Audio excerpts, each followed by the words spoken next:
আগে বলেছি যে আনএমপ্লয়েডদের মধ্যে শুধুমাত্র সরকারি চাকরিটাই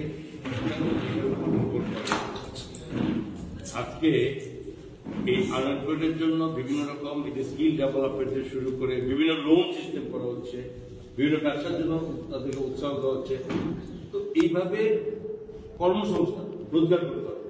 আজকে আমরা দেখুন, আজকে রোজগারের কথা বলছি আমরা, আজকে টিআরএলের মাধ্যমে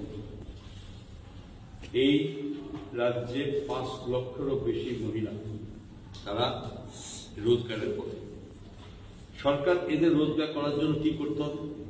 যে রোজগার করতে গেলে তাদের যে সমস্ত আর্থিক সহযোগিতা করা, লোন ব্যবস্থা করা, সেই সমস্ত কিছুর মাধ্যমে রোজগার হবে।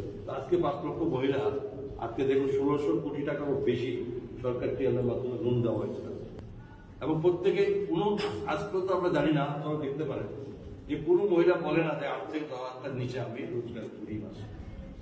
এটা একটা বললাম মহিলা ব্যবস্থা এবং লাখপতি দিদি, একজন মহিলা লাখপতি দিদি, যেখানে প্রধানমন্ত্রী যে লাখপতি 3 কোটি ঘোষণা করেছেন, আমাদের রাজ্যেরও মাননীয় মুখ্যমন্ত্রী ঘোষণা করেছেন যে আমরা 2 লক্ষ দিদিকে লাখপতি বানাবো।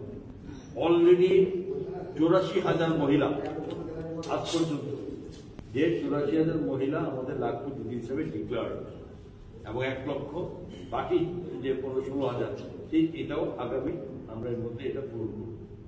এই